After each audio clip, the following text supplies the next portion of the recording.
আসসালামু আলাইকুম। Real village cooking চ্যানেলে সবাইকে ওয়েলকাম জানাচ্ছি। আজকে আমি বাচ্চাদের খুবই প্রিয় একটা পছন্দের প্যানকেক বানিয়ে দেখাবো, যেটা বাচ্চারা খেতে খুবই পছন্দ করবে।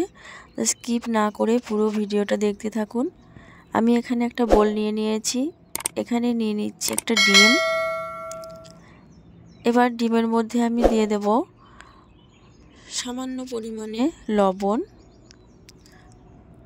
আর দিয়ে দিচ্ছি আমি ছোট বাটি মাপের চিনি। ভ্যানিলা এসেন্স দিয়ে দিলাম 1 চামচ পরিমাণ।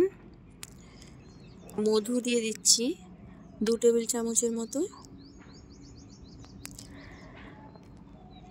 এবার আমি সব কিছুকে একটা কাঁটা চামচ দিয়ে ভালোভাবে মিশিয়ে নেব। খুব ভালোভাবে মিশিয়ে নিতে হবে যেন চিনিটা ভালোভাবে গলে যায়। এভাবে অনবরত ফেটাতে থাকবো। আপনারা চাইলে এখানে গুঁড়ো চিনিও ব্যবহার করতে পারেন। এবার আমি দিয়ে দেব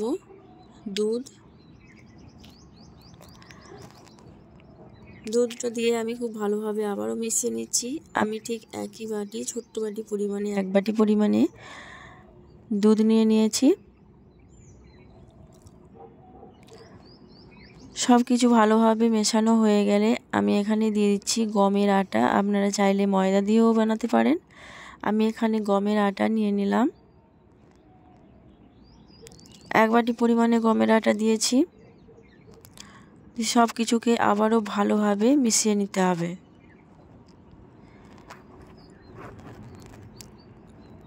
এইভাবে অনবরত নাড়াচাড়া করে যেতে হবে।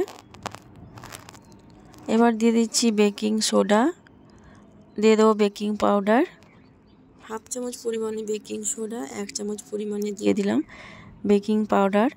সব কিছুকে একত্রে ভালোভাবে মিশিয়ে নেব। ব্যাটারটা ঠিক এইরকম হবে। দেখুন আমি খুব ভালোভাবে দেখিয়ে দিচ্ছি। এবার একটা ফ্রাই প্যান নিয়ে নিয়েছি। ফ্রাই প্যানটা লো টু মিডিয়াম ফ্লেমে আমি গরম করে নিয়েছি। একটা টিস্যুর মধ্যে অয়েল নিয়ে খুব ভালোভাবে চারিপাশে এইভাবে লাগিয়ে নেব। এবার প্যানটা গরম হয়ে এলে এর মধ্যে ব্যাটার আমি কিছুটা পরিমাণে দিয়ে দিচ্ছি। ব্যাটারটা দিয়ে আমি এখানে লো টু মিডিয়াম ফ্লেমটা রাখতে হবে। এই প্যানকেকটা বানাতে বেশি টাইম লাগে না, খুব অল্প সময়ের মধ্যে এটা বানানো হয়ে যায়। অসংখ্য ছিদ্রযুক্ত এই প্যানকেক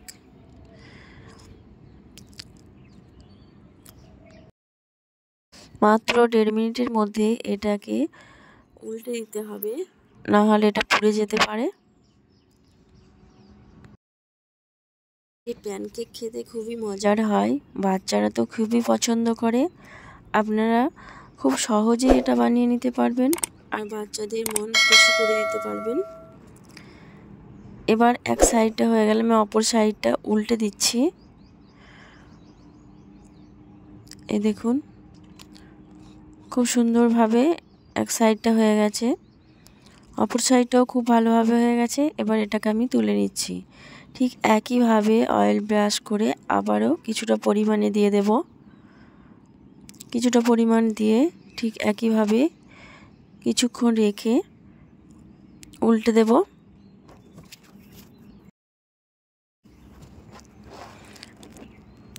আপনাদের হাতের কাছে টাইম কম থাকলে সহজেই বানিয়ে নিতে পারবেন এই কেক রেসিপি।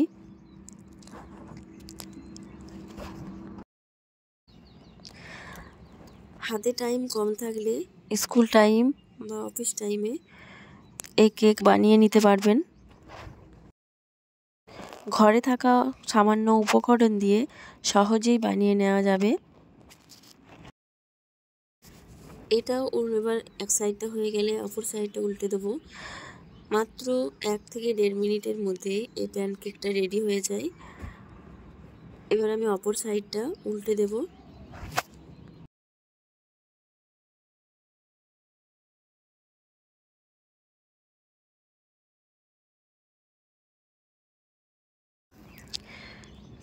দেখুন খুব সুন্দর একটা কালার এসেছে। অপর সাইডটাও বেশিক্ষণ রাখবো না, খুব ভালোভাবে ভেতর পর্যন্ত হয়ে যাবে। এবার এই প্যানকেকটাকে আমি তুলে নেব। নিয়ে নিচ্ছি একটা প্লেটের মধ্যে। আপনারা এখানে প্যানকেকের ওপরে মধু দিয়েও খেতে পারেন, অথবা এটা মিষ্টি আছে শুধু মুখেই খাওয়া যাবে। আমি কিছুটা পরিমাণ চকলেট সিরাপ দিয়ে দেবো, যেটা বাচ্চারা খেতে খুবই পছন্দ করবে। আপনারা চাইলে এখানে চকলেটও দিতে পারেন। এখানে আমি দিয়ে দিচ্ছি এখানে চকলেট সিরাপ, কিছুটা পরিমাণে দিয়ে দেবো এবং চারিপাশে ভালোভাবে লাগিয়ে নেব। এর ওপরে আমি আর একটা দিয়ে দিচ্ছি, দিয়ে দু সাইডে খুব ভালোভাবে লাগিয়ে নিতে হবে। এই দেখুন, খেতে খুবই ভালো লাগবে এইভাবে। আপনারা এইভাবে নাও খেতে পারেন, আপনাদের যেটা ভালো লাগবে সেইভাবে খেতে পারেন। তো এইভাবে আমার বাচ্চারা খুবই পছন্দ করে, তাই আমি এভাবে বানিয়েছি। এই দেখুন, খুবই টেস্টি একটা রেসিপি, খুব অল্প সময়ের মধ্যে রেডি হয়ে যায়। তাহলে ঝটপট দেরি না করে আপনারাও বাড়িতে একবার ট্রাই করে দেখবেন, খুবই ভালো লাগবে, মুখে দিলেই মিলিয়ে যাবে, এতটাই টেস্টি এই রেসিপি। আমার চ্যানেলে যদি নতুন হয়ে থাকেন চ্যানেলটা সাবস্ক্রাইব করবেন এবং পাশে থাকা বেল আইকন প্রেস করবেন, যাতে নতুন নতুন ভিডিও সবার আগে আপনার কাছে পৌঁছায়।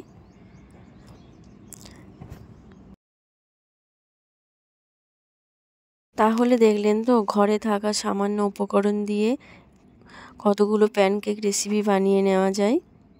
আমি একটা কেটে দেখাচ্ছি মাঝে মাঝে, খুব সহজেই। দেখুন, খুবই নরম এবং সফট,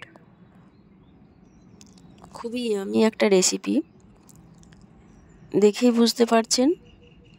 তাহলে ঝটপট দেরি না করে আপনারাও বাড়িতে একবার বানিয়ে ফেলবেন, আর কেমন হলো কমেন্টে অবশ্যই জানাবেন। তাহলে আজকের এই রেসিপি এখানেই শেষ করছি। আল্লাহ হাফেজ।